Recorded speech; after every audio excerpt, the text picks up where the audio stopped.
Selesai memeriksa mayat, mereka berdua berniat istirahat sembari mengambil minuman. Dokter tahu bahwa Detektif Lim belum sempat makan, walaupun hanya ini ia menawarkan secangkir minuman. Detektif Lim berterima kasih atas minumannya. Dokter menanyakan, sebenarnya apa yang terjadi secara tiba-tiba ini? Ia tidak tahu padahal jelas-jelas seniornya sedang menyelidiki kasus orang hilang. Ia teringat pada seniornya yang sedang mencatat di secarik kertas menunjukkan hasil analisisnya. Ia jadi teringat dengan catatan itu. Ia segera cepat pergi, ia meminta maaf karena ada urusan yang penting. Dokter itu heran dengannya yang tiba-tiba pergi, namun ia mengiyakan itu. Di tempat rumah makan, pria tua bertanya pada rekan kerjanya apa yang sedang terjadi. Rekannya mengaku tidak tahu juga, katanya si polisi, dan dia langsung mengobrak-abrik tong sampah. Detektif Lim bertanya, kapan tong sampah ini terakhir dikosongkan? Pria itu mengatakan, ia membuang itu tadi malam. Ia bertanya ada di mana sampah itu sekarang.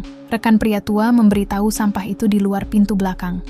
Detektif Lim segera pergi memeriksa dan mengucapkan terima kasih. Meskipun bau menyengat menusuk hidungnya, ia tetap terus mencari kertas itu. Ia membuka sebuah kertas, akhirnya ia menemukan catatan peninggalan seniornya itu. Kita beralih ke tempat pabrik. Pria tua yang sedang Jiwon dan Sang Jin ancam, akhirnya ia ikat di kursi dan wajahnya ditutupi kantung plastik. Jiwon yang selesai memeriksa keadaan, memberitahu sepertinya situasinya sudah sedikit tenang. Polisi juga tidak ada. Sang Jin akhirnya bisa bernafas lega. Jiwon duduk dan memuji Sang Jin karena sudah bekerja keras. Sang Jin bertanya ia ingin menanyakan sesuatu. Jiwon bertanya apa yang ingin Sang Jin tanyakan. Sang Jin bertanya sudah berapa banyak orang sampai sekarang yang telah Jiwon adili secara langsung. Jiwon tidak tahu, karena ia tidak menghitungnya satu persatu. Kemungkinan ada sekitar 30 orang yang sudah ia adili. Ia bertanya kenapa Sang Jin tiba-tiba menanyakan hal itu.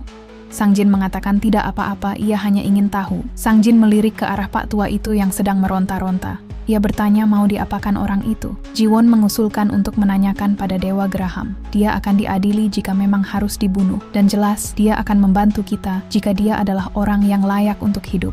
Merasa tidak ada pilihan lain, Sang Jin menyetujui itu. Di keesokan harinya, pria tua itu dibawa ke gudang yang gelap. Lalu Sang Jin dan Jiwon menguncikan pintu. Pria tua mencoba membuka kantung plastiknya dengan kakinya. Ia meronta-ronta mencoba melepaskan ikatan di tangannya. Ia terdiam setelah mendengar suara yang aneh di depannya. Di kegelapan air menetes lalu muncul suara menggeram layaknya hewan predator. Pria itu hanya diam ketakutan bertanya-tanya apa yang ada di depannya. Sosok makhluk bermuka besar tiba-tiba muncul di dalam kegelapan. Ia terkejut ketakutan melihat itu, ia mencoba meminta tolong, namun tidak bisa berbuat apa-apa. Monster itu memanjangkan lehernya berniat menyerang pria tua itu. Pria tua itu bercucuran keringat ketakutan. Ia berdoa semoga dirinya baik-baik saja. Monster itu melirik ke arah pak tua itu, lalu memalingkan matanya ke atas, seakan-akan pria tua itu bukan makanannya. Monster itu menarik kembali lehernya menjauh dari pria tua tersebut. Badan pria itu bergemetar ketakutan setelah melihat sosok monster yang hampir memakannya. Pintu terbuka, perlahan matahari menyinari pria tua yang sedang ketakutan. Di luar Sang Jin dan Jiwon berdiri. Jiwon mengatakan selamat pada pak tua itu karena telah diberkahi Dewa Graham. Jiwon menghampiri dan membantu pria tua itu bangun. Saat sudah di luar, Jiwon meminta Sang Jin untuk melepaskan ikatan di tangannya. Sang Jin mengiyakan itu. Tidak lupa ia juga membuka penutup mulutnya. Pria tua yang masih dalam keadaan syok bertanya pada mereka siapa sebenarnya. Ia bertanya, apa yang ada di dalam tadi? Ada sesuatu yang aneh bukan seperti orang. Jiwon memberitahu bahwa yang di dalam adalah Dewa Graham. Ia menepuk pundak mengucapkan selamat karena telah memperoleh kehidupan baru.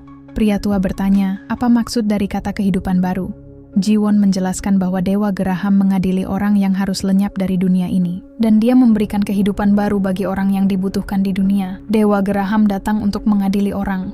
Pria tua bercucuran keringat mendengar kata mengadili. Obrolan itu terpecah saat terdengar suara klakson truk mobil. Sang Jin terkejut ada seseorang yang datang. Di luar gerbang, seorang pengendara truk mobil dengan kasar memanggil Pak Kim untuk cepat membuka pintu gerbangnya. Ia memanggil Pak Kim bangsat karena lama membukakan pintunya. Pak Kim jalan sembari mengatakan ia yang akan mencoba keluar. Sang Jin kaget mendengar itu. Pak Kim bertanya, apa benar yang ada di dalam itu adalah hakim yang mengadili orang? Sang Jin tidak mengucapkan satu kata pun, sedangkan Jiwon mengiyakan itu. Pak Kim dengan wajah yang kesal memberitahu karena bedebah yang baru datang ini adalah sampah terburuk di dunia ini. Ia berjalan pergi memohon agar bedebah itu dapat diadili. Di luar gerbang berdebah itu terus memanggil Pak Kim dengan kasar. Ia menyuruh Pak Kim untuk segera membuka gerbangnya. Pak Kim membuka pintu gerbang. Ia tidak tahu bahwa Pak Park sudah datang. Berdebah itu bertanya apa yang Pak Kim lakukan. Kenapa membuka pintu tepat waktu saja tidak becus? Mobil truk sudah sampai terparkir di dalam. Dengan sopan Pak Kim meminta Pak Park untuk mengikutinya sebentar ke gudang. Berdebah itu meminta tunggu pada Pak Kim. Ia mendengar katanya bakal ada kenaikan harga. Pak Kim mengaku hanya mendengarnya saja. Berdebah itu berjalan menghampiri Pak Kim dengan cepat melancarkan tamparan keras pada muka Pak Kim. Pak Kim hanya diam menatap ke bawah. Berdebah itu memarahi apa Pak Kim mau menipu orang. Ia memanggil Pak Kim bangsat. Apa dirinya pikir ia tidak tahu hal itu? Pak Kim hanya tersenyum mengatakan masalah itu memang ia mau menceritakannya tadi, tapi sepertinya ada salah paham. Berdebah itu memotong pembicaraan. Ia meninggikan suaranya, bertanya apanya yang salah paham dasar bangsat. Sialan mentang-mentang, ia sudah lama kerja dengannya. Apa ia pikir dirinya akan membiarkan begitu saja? Kau bilang itu salah paham. Pak Kim mencoba menenangkan Pak Park karena bukan itu maksudnya. Ia meminta pergi ke gudang lalu berbicara di sana. Namun dengan cepat berdebah itu menendang kaki Pak Kim. Pak Kim terjatuh sembari memegang kakinya yang kesakitan. Berdebah itu bertanya pada Pak Kim, apa dia pikir dirinya adalah orang yang bodoh. Padahal dulu Pak Kim bilang, ia yang mau ambil untung. Tapi sekarang Pak Kim berani berbohong padanya. Pak Kim meminta Pak Park untuk tunggu sebentar, mencoba menjelaskan maksud perkataannya. Berdebah itu tidak memberikan Pak Kim menjelaskan, ia terus melancarkan serangan menggunakan kakinya. Berdebah itu berkata ia tidak bercanda. Ia meminta Pak Kim untuk coba bilang sekali lagi dengan membuka mulutnya itu. Sang Jin yang melihat itu mengajak Jiwon untuk membantu menghentikannya karena bisa-bisa dia dihabisi. Berdebah itu memanggil Pak Kim manusia yang tidak berguna. Tanpa bisa merespon, kepala belakangnya dihantam keras menggunakan pipa besi. Berdebah itu memegangi kepalanya bertanya siapa yang memukulnya barusan. Ia bertanya memanggil bocah bangsat yang ada di depannya itu siapa. Apa mereka sudah gila memukul kepala orang yang lebih tua? Ia meraih sendok besar untuk dijadikan senjatanya. Ia menodongkan sendoknya bertanya pada bocah di depannya siapa mereka sebenarnya. Dengan cepat Sang Jin mencoba melancarkan serangannya. Namun serangan itu bisa ditangkis dengan sendok besar yang membuat Sang Jin terhempas keras ke tanah. Berdebah itu memalingkan pandangannya. Jiwon siap untuk melancarkan serangannya. Namun dengan cepat berdebah itu memukul Jiwon duluan, membuat dirinya terhempas ke tanah. Jiwon kesal karena dipukul dengan sendok besar. Berdebah itu memanggil mereka bocah-bocah sialan karena berani-beraninya mereka begitu pada orang tua. Merasa tidak ada pilihan lain, Jiwon menodongkan senjata ke berdebah sampah itu. Sang Jin yang melihat Jiwon memegang pistol terkejut. Berdebah itu juga terkejut ketakutan. Ia bertanya bagaimana bisa ia memiliki itu. Jiwon mengatakan padahal dirinya tinggal mengikuti dengan baik apa yang mereka suruh. Berdebah itu memanggil Jiwon wanita sinting. Berani-beraninya dia mengancamnya dengan mainan. Pukulan tongkat besi menghantam keras berdebah itu tersungkur ke tanah. Yang ternyata itu adalah Pak Kim yang sedang memegang tongkat besi. Singkat waktu berdebah itu sudah terbaring dengan tangan yang terikat. Ia terbangun bertanya-tanya ada di mana ia sekarang. Kepalanya terasa sakit dan pusing. Akhirnya ia tersadar bahwa ini semua perbuatan Pak Kim dan bocah-bocah itu. Ia berteriak meminta pada mereka untuk segera melepaskan ikatannya. Ia menggeliat layaknya ulat mengancam mereka akan mampus jika dirinya sudah lepas dari sini. Ia teralihkan setelah mendengar geraman layaknya hewan predator. Ia mencoba memfokuskan matanya melihat dengan jelas sosok apa barusan. Ternyata di depannya adalah sosok monster yang berjalan menghampirinya. Matanya terbelalak, belum bisa mencerna apa yang barusan ia lihat. Dengan cepat, monster itu memanjangkan lehernya menangkap kepala berdebah itu. Berdebah yang ketakutan itu berusaha meminta tunggu dan bertanya pada Pak Kim apa-apaan ini. Pak Kim terbelalak saat mendengar suara retakan kepala. Monster itu telah menghancurkan kepalanya lalu menelan berdebah itu sampai tidak tersisa sama sekali. Monster itu sempat melirik ke arah Pak Kim. Pak Kim terbelalak melihat itu dan memanggilnya sebagai hakim keadilan. Ia bersujud memuji-muji pada sang hakim. Ia sangat-sangat berterima kasih. Jiwon tersenyum bertanya pada Sang Jin apa ia melihatnya. Beliau itu adalah dewa yang menyelamatkan kita. Di benaknya Sang Jin bertanya-tanya apa benar itu adalah dewa. Kita beralih ke seseorang yang sedang melihat CCTV. Seorang pria dan wanita tampak tertangkap kamera. Detektif Lim meminta untuk menghentikan rekamannya. Ia menyuruh rekannya untuk memperbesar gambarnya. Detektif Lim mengetahui orang itu adalah Sang Jin dan di sebelahnya adalah rekannya. tapi ia teralihkan dengan buntelan besar di belakangnya. Rekannya juga tidak tahu, yang jelas itu bukan orang. Sepertinya itu hanya gerobak. Detektif Lim bertanya, apa kau pikir gerobak bisa berjalan sendiri seperti itu? Tampak seperti hewan juga, dari cara jalannya mirip dengan kuda Nil atau sejenisnya. Kalau dipikir-pikir rekannya juga sepemikiran, tapi kenapa hewan seperti itu ada di sini? Detektif Lim jadi teringat kembali dengan perkataan dokter yang memeriksanya. Ia bilang bekas gigitannya seperti dilakukan oleh hewan predator, seperti kuda Nil, singa, harimau, atau buaya. Ia bertanya-tanya apa benar ini ulah hewan predator. Lamunannya terpecah saat mendengar bunyi telepon dari ponselnya. Detektif Lim mengangkat lalu menanyakan apa sudah menemukan sesuatu. Ia sangat terkejut mendengar apa yang rekannya di TKP bicarakan. Rekannya memberitahu bahwa pistol korban menghilang. Ia tidak bisa menemukan pistol pada korban maupun di lokasi TKP. Ada laporan suara tembakan dan ada bekas tembakan, tapi tidak ada pistolnya. Detektif Lim mengkonfirmasi laporan rekannya. Ia bertanya-tanya apa bocah-bocah itu membawa kabur pistolnya. Di gedung tempat gereja, seseorang tengah menyambut semua orang yang datang ke gereja. Seorang ibu meminta anaknya yang bernama Min Seok untuk memberi salam pada wali gereja. Anak itu membungkuk sopan, mengatakan terima kasih karena sudah mengantar mereka. Wali gereja itu tersenyum ramah meminta pada mereka agar hari ini dengar ceramahnya dengan baik. Ibu itu pamit mengatakan ia akan pergi masuk duluan. Wali gereja mengiyakan itu. Di saat yang sama, mobil datang melaju, lalu berhenti memarkirkan kendaraannya. Wali gereja bertanya-tanya siapa yang barusan telah datang. Seorang pria berambut kuning keluar dari mobilnya sambil menyalakan rokok. Wali gereja memanggilnya dengan sebutan kakak. Ia bertanya ada urusan apa ia datang ke sini. Pria kuning itu berkata, ia ada urusan sebentar di depan sini. Ia berkata, akan memindahkan mobilnya nanti. Wali gereja berkata dengan sopan, meminta maaf, memberitahu bahwa di sini adalah tanah hak milik badan gereja. Hanya para penganut kami saja yang boleh parkir. Ia juga menambahkan melarang pria itu untuk tidak meludah sembarangan.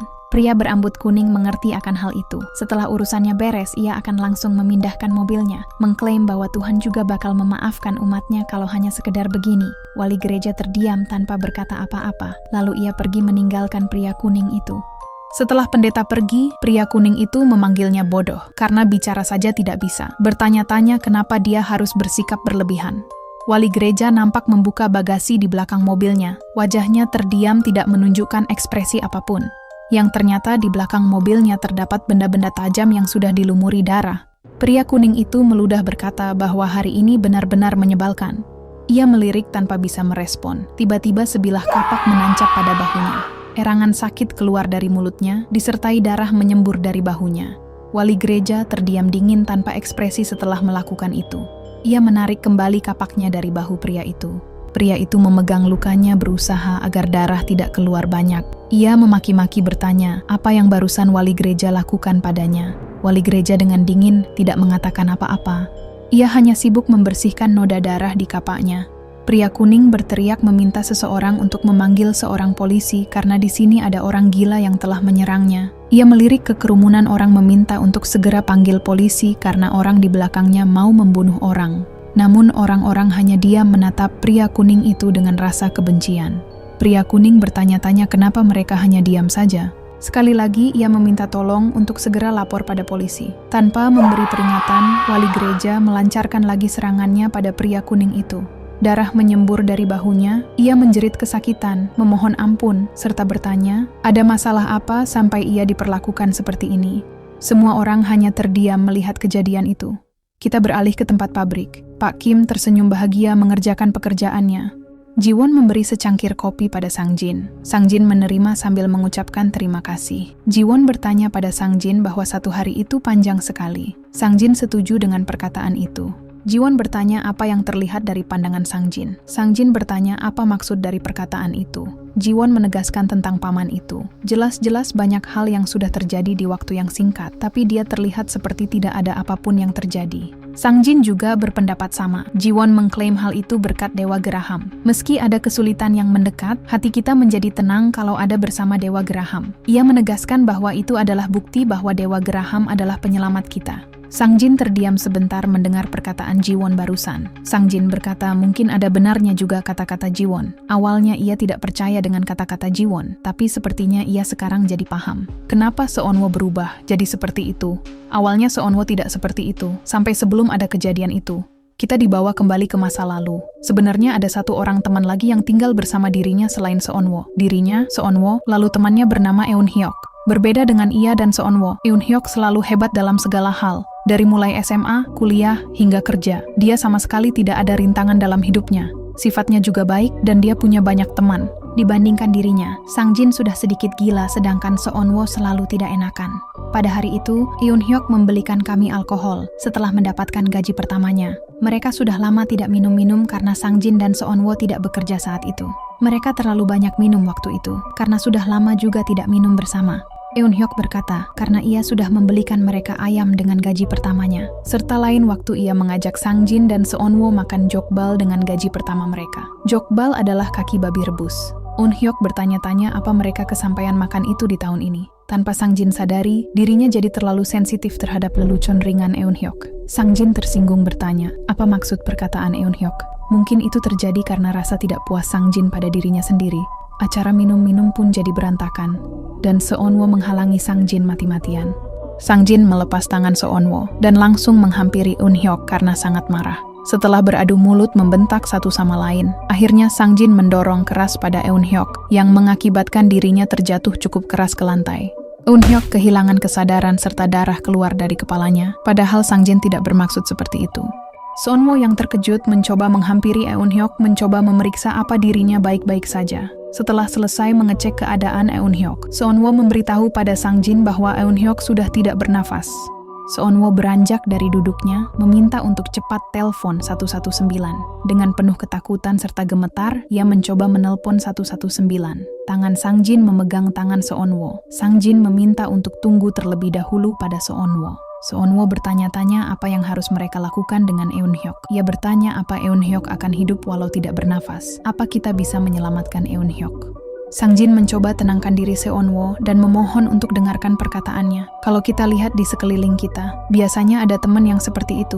Bisa dibilang kompleks anak baik hati. Lebih tepatnya teman yang telah terlalu baik hati. Teman yang tidak pernah bisa menolak. Selalu mengerti kondisi temannya. Teman yang bisa dimanfaatkan seperti itu adalah Seonwo. Hari itu mereka mengubur Eun-hyuk demi mereka yang hidup, bukan demi Eun-hyuk yang sudah mati. Ji-won tertegun mendengar cerita masa lalu Sang Jin. Sang Jin mengaku dirinya sudah benar-benar gila waktu itu. Seharusnya ia menyerahkan diri ke polisi. Ji-won menyela pembicaraan itu. Ia berkata, ternyata itu adalah pengadilan pertama Sang Jin. Sang Jin tertegun mendengar perkataan Ji-won barusan. Ji-won melanjutkan hal itu pasti sulit bagi siapapun untuk pertama kali. Tapi karena ada kejadian itu, makanya Dewa Geraham dan Sang Jin ada di sini. Sang Jin terdiam mendengar itu, lalu melanjutkan kenapa Seonwo bisa berubah. Dia mulai berubah sejak hari itu. Dia memang biasanya suka bermain game, namun setelah hari itu, dia hanya bermain game dan tidak pernah mau makan. Seperti tidak mau mengingat kejadian itu lagi. Dia terlihat berusaha keras mati-matian. Setelah itu, tubuh Seonwo mulai berubah sedikit demi sedikit, bukan sekedar naik berat badan biasa. Dia berubah menjadi rupa yang bukan seperti manusia. Begitulah cerita awal mula dia berubah menjadi monster mengerikan. Setelah mendengar itu, Ji-won mengucapkan terima kasih pada Sang Jin. Terima kasih karena Sang Jin sudah mau cerita, karena pasti sulit bagi Sang Jin untuk menceritakannya. Ji-won meminta Sang Jin untuk tidak khawatir mulai sekarang, karena sekarang Dewa Geraham ada bersama mereka. Sang Jin hanya terdiam mendengar perkataan Ji-won barusan. Seekor kelinci nampak berusaha kabur dari kejaran serigala. Namun pada akhirnya serigala itu dapat menangkap kelinci itu lalu memakannya.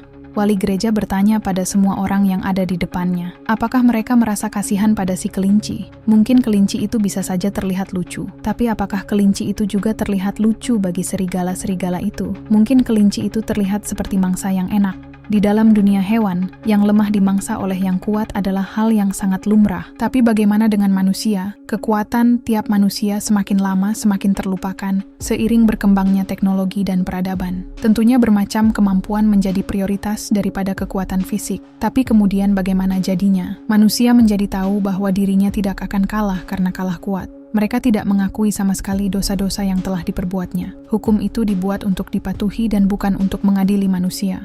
Masyarakat dan dunia ini semakin lama semakin menjadi busuk karena ada hukum yang ingin melindungi manusia. Makanya mereka memerlukan Dewa Geraham seperti serigala itu, yang tidak membedakan manusia manapun dan mengadili secara adil. Namun, serigala memangsa kelinci karena untuk mengenyangkan perut mereka. Kalau mereka Dewa Geraham mereka akan mengunyah dan menelan habis-habis orang jahat demi dunia ini.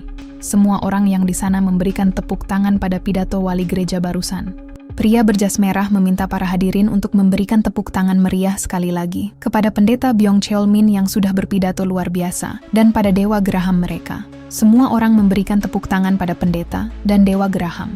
Pendeta membungkuk sopan menerima tepuk tangan itu. Setelah itu pendeta pergi ke sisi panggung. Pria berjas merah sangat senang bertemu mereka semua. Ia bertanya bagaimana kabar pada hadirin semua minggu ini. Sepertinya ada beberapa orang yang terlihat lelah. Ia ingin berbicara sedikit tentang mengadili sebelum memulai berdoa hari ini. Ia memberitahu bahwa sekarang di saat ini pun Dewa Graham sedang mengadili orang-orang di luar sana. Kita semua adalah anak-anak yang mengabdi pada Dewa Graham. Kalau orang tua kita adalah orang teladan, apakah kita hanya bisa berdiam diri saja? Pak Pendeta teralihkan pada pria kuning tadi yang sempat ia kasih pelajaran. Tangannya diikat, mulutnya disumpal, serta matanya ditutup. Ia menggeliat berusaha melepaskan diri. Pria jas merah berkata seperti biasanya, Dewa Graham telah mengirim seseorang untuk diadili. Ia meminta mereka semua untuk tepuk tangan memberi selamat padanya. Mereka semua kompak memberikan tepuk tangan selamat. Pak Pendeta menuntut pria kuning itu ke tengah-tengah acara. Pak Pendeta membuka penutup mulutnya. Pria jas merah berkata untuk mewawancara sebentar padanya. Ia bertanya siapa Anda dan tinggal di mana. Pria kuning yang ketakutan setengah mati hanya berkata, tolong lepaskan dirinya. Ia berjanji tidak akan kembali ke sini dan tidak akan melaporkan kejadian ini ke pihak polisi. Pria jas merah memberitahu semua orang untuk melihat orang ini, menunjukkan seberapa congkak dan bodohnya eksistensi manusia itu. Mengklaim orang ini masih tidak mau mengakui kesalahannya. Apa gunanya hukum bagi orang seperti ini? Kita butuh perhatian yang hangat dan pengadilan dari Dewa Graham terhadap manusia seperti ini. Pak Pendeta pergi memasuki ruangan lalu menyalakan sebuah saklar. Di atas terlihat tali gantungan perlahan turun ke bawah. Pria jas merah dengan ramah meminta pria kuning untuk maju, tak perlu takut. Pria jas merah berkata, semua masa lalu dari anak muda ini akan terhapus hari ini. Mari kita berkati dia agar bisa menjalani hidup yang baru. Terlihat semua orang memulai berdoa setelah mendengarkan perkataan barusan. Tali tambang sudah ada di depan muka pria kuning itu. Pak Pendeta membantu mengaitkan tali pada lehernya. Pria kuning itu meminta untuk tunggu sebentar, bertanya-tanya apa yang akan mereka lakukan pada dirinya. Selesai mengaitkan tali tambang pada lehernya, perlahan terdengar lantai di bawah yang terbuka lebar, yang membuat pria kuning itu melayang karena tidak ada pijakan. Lehernya tergantung diiringi erangan karena susah bernafas. Para hadirin tersenyum senang, sembari memberikan tepuk tangan melihat itu. Pria itu terus menggeliat meronta-ronta, mencoba untuk melepaskan diri dari cekikan tali tambang. Suasana gereja dipenuhi tepuk tangan meriah melihat kejadian itu. Pria kuning itu akhirnya diam, tidak meronta-ronta. Dirasa sudah tidak bernyawa, mereka semua dengan kompak memberikan tepuk tangan serta ucapan semoga diberkati.